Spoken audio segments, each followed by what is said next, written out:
Ya pemirsa, kembali lagi bersama kami di Anies Prime dan kami masih menunggu partisipasi Anda dalam dialog hari ini melalui saluran telepon di nomor 021 314 1540. Saya masih bersama Ibu Mita Mulia, lawyer dari Miriam S. Haryani.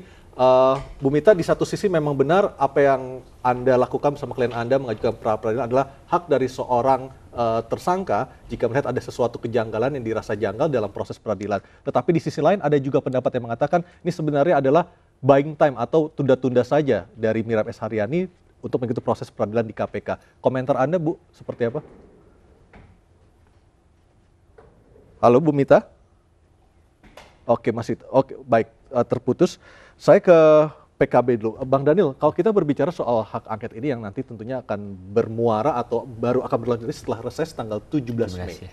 Artinya jadi atau tidaknya juga bergantung pada bamus tersebut. Kalau bamusnya ada, maka akan terbentuklah pansus, artinya hak angket akan terus bergulir. Nah, dari konstelasi politik terakhir sebelum reses, seperti apa pergerakan atau peta politik di DPR saat ini? Kalau sebelum reses kan yang menolak 3 kan, PKB, Gerindra, dan Demokrat. Ya. Tetapi kalau lihat berita berkembang, sepertinya bertambah. Jangan-jangan begitu tanggal 17 terbalik. Jangan-jangan akhirnya kan otomatis ya hak angket mungkin nggak akan bergulir. Ya. Tapi kita lihat saja nanti sampai tanggal 17 Mei.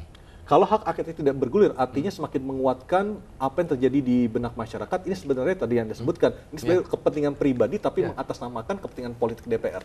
Ya, tentu saja yang saya lihat kalau soal angket, ini kan tadi saya tetap pada posisi saya bahwa ini sebetulnya urusan pribadi ya, yang kemudian kita khawatirkan justru ada penggunaan kewenangan sebagai penyelenggara negara yang dipakai buat mengurusi urusan-urusan yang tadi, pihak-pihak tertentu yang disebut namanya.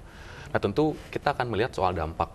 Karena apa? Karena dikit lagi juga ada pemilihan lagi, dan saya rasa sanksi akan ada di sana bagi partai politik maupun kemudian anggota DPR yang kemudian dia menggunakan kewenangannya tidak pada semestinya. Tentu ini akan mendapatkan hukuman dari masyarakat. Hukumannya di pemilu. Tidak dipilih lagi, karena hanya itu ruangnya sebetulnya. Jadi menurut saya juga ini harus hati-hati bagi partai politik, begitu juga dengan anggota DPR, begitu, sehingga dia harus lebih bijak menggunakan kewenangannya dan juga harus ada semacam usaha, jangan sampai hak yang begitu besar dan powerful seperti tadi dikatakan oleh Bang Firman begitu itu dipergunakan tidak semestinya, sehingga hak angket ini yang sebetulnya mahal jadi murah.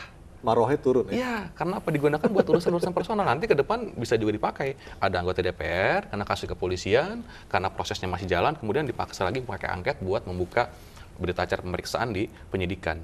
Yang tentu saja tadi sudah dijelaskan oleh Bang Daniel bahwa ada Undang-Undang 14 tahun 2008, pasal 17, itu adalah informasi yang dikecualikan. Kalau dia dibuka, kemudian dia akan mengganggu proses penyidikan, begitu juga akan membahayakan penegak hukum. Nah itu sebetulnya sudah jelas rumusan delik. Ada konsekuensinya bahkan. Kalau kemudian KPK misalnya memaksa membuka informasi tersebut, informasi yang dikecualikan, ada pidananya. Jadi sebetulnya barang siapa yang membuka informasi tersebut, itu bisa dikenakan pidana. Nah, jadi menurut saya ini situasi yang masyarakat saya yakin pasti akan tahu. Bang Daniel, kita tahu DPR adalah lembaga politik, artinya keputusan yang diambil tentu adalah keputusan politik. Nah, pertanyaannya sampai seberapa jauhkah PKB tetap pada pendiriannya, tetap menolak hak angket ini jika dikaitkan dengan kepentingan politik di 2019? Kami sih nggak memikirkan sejauh itu ya sampai 2019, tapi yang kami pikirkan adalah buat apa kalau hak angket itu digunakan, tetapi pada akhirnya tidak bisa mencapai apa yang ingin dicapai dari dibentuknya hak angket ini. Apalagi kalau dijelaskan tadi kan, bahwa KPK bukan ngotot urusannya untuk tidak mau membuka informasi tersebut, tetapi kalau dia buka malah mungkin dia yang terpidana. Jadi apapun nanti tekanan politiknya, PKB tetap pada pendirian, tidak mau atau tidak mendukung hak angket untuk KPK. Ya. Seperti Dalam itu. konteks ini, Baik. dalam konteks ini. Kita terima telepon dulu dari Pak Surbakti, pemirsa Anies TV yang malam hari ini menonton langsung dari Deli Serdang, Sumatera Utara. Selamat malam, Pak Surbakti. Halo, Pak Surbakti, selamat malam. Selamat malam kembali, Pak. Silakan, Pak. Ya, kalau saya secara pribadi, Pak ya, bisa dengar suaranya, Pak? Bisa, Pak. Jelas kami dengar di Jakarta. Silakan, Pak Surbakti. Saya secara pribadi, Pak, hak angket itu memang benar, itu hak sebagai dewan, Pak, konstituen rakyat, hak angket. Namun demikian, menurut pendapat saya secara pribadi, untuk hak angket ini mencampuri masalah hukum, saya rasa sudah kebablasan gitu Pak. Karena kan untuk hukum ini politik campur leburkan dengan hukum ini kan jadi berabe gitu. Baik, biarkan hukum jadi panglima Pak ya, tanpa diganggu kepentingan politik itu ya. Pak, biarkan hukum yang bekerja, hukum sebagai panglima, namanya sebagai DPR dan rakyat, kalau urusan berpolitik tidak usah campur ke hukum Baik. ya, Pak.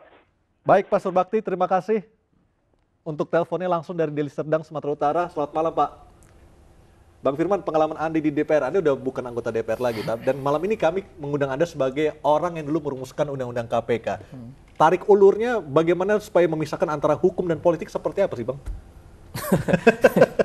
Iya, jadi ya tergantung lembaganya dulu. Tentu, Kita bicara DPR. oh itu pasti yang berkaitan dengan kemasyarakatan, kebangsaan, dan kenegaraan pasti politik. Itu namanya politik, tapi politik kita kan sebenarnya itu politik bernegara, Ya. bukan politik berkelompok. Makanya disebutnya negarawan ya. Partikular dan seterusnya, kepentingan dan seterusnya. Tetapi ketika DPR juga mempercakapkan soal yang berkaitan dengan lembaga di luar, tapi sebagai mitra strategis, maka tentu itu juga fungsi politik.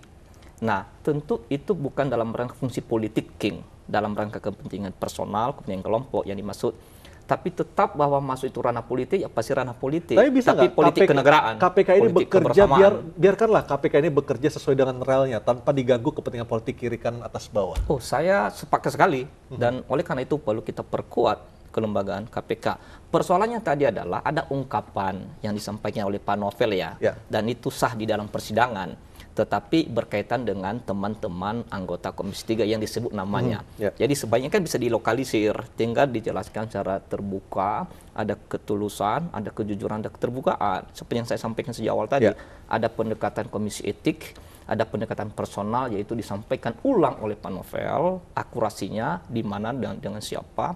Yang ketiga pendekatan kepolisian juga, dan yang keempat adalah fungsi yang saya maksud belum ada sampai sekarang. Sehingga memancing ada hak angket, yaitu mestinya ada lembaga pengawasan terhadap KPK. Tapi yang posisinya itu tidak dalam rangka mengintervensi kewenangan KPK, tidak mencampuri dan tidak mengintervensi dan mencampuri lah ya pada dasar. Saya kira itu persoalannya. Nah, sekarang kan sudah berjalan sedemikian rupa. Tadi Pak Dania juga sudah menyampaikan proses politik itu berjalan tentunya setelah reses ini ya. Kita tunggu aja dulu. Mekanisme itu, prosedur itu dilanjutkan atau bagaimana seterusnya Atau itu dengan senyuman sudah tersedia di dalam ranah DPR RI karena ada kematangan politik, ada kedewasaan politik untuk menyelesaikan persoalan semua. Tetapi yang tidak bisa dibantah dihentikan adalah yaitu proses penyelidikan, penyidikan dan penuntutan sekarang ini yang berkaitan dengan IKTP sebagai kejahatan korupsi. Saya kira dalam posisi itu kita harus memperkuat KPK dan bahwa juga ada proses-proses hukum lebih lanjut, itu juga kita buka ruang sedemikian rupa. Disitulah saya secara pribadi menangkap pesan moral yang disampaikan oleh majelis dengan tidak menggunakan haknya itu untuk menjadikan Ibu Miriam jadi tersangka. Tapi mempersilahkan KPK untuk menggunakan itu. Dan menurut undang KPK, memang KPK berwenang penuh untuk menjadikan orang tersangka. Itu penilaian subjektif dalam kaitan dengan KPK. Bahwa nanti ada instansi menilai, kita serahkan itu kepada proses pengadilan. Itu instansi peradilan. Saya kira ini persoalannya sedemikian rupa. Kembali kepada Daniel sekarang, bagaimana meletakkan ulang yang secara formal itu sudah diputuskan. Dulu nggak terpikirkan oleh tim perumus ya Bang? Yang mana ya soal? Kurangnya pengawasan gitu. Oh ya, karena begini, memang bagaimanapun waktu itu salah satu bagian untuk memperkuat KPK adalah bahwa diminimize pengawasan ini karena mana tahu ada intervensi dari lembaga pengawas terhadap KPK karena KPK dengan kewenangan penuh itu dalam rangka menghadapi memberantas kejahatan korupsi sebagai kejahatan luar biasa harus diberikan kewenangan penuh.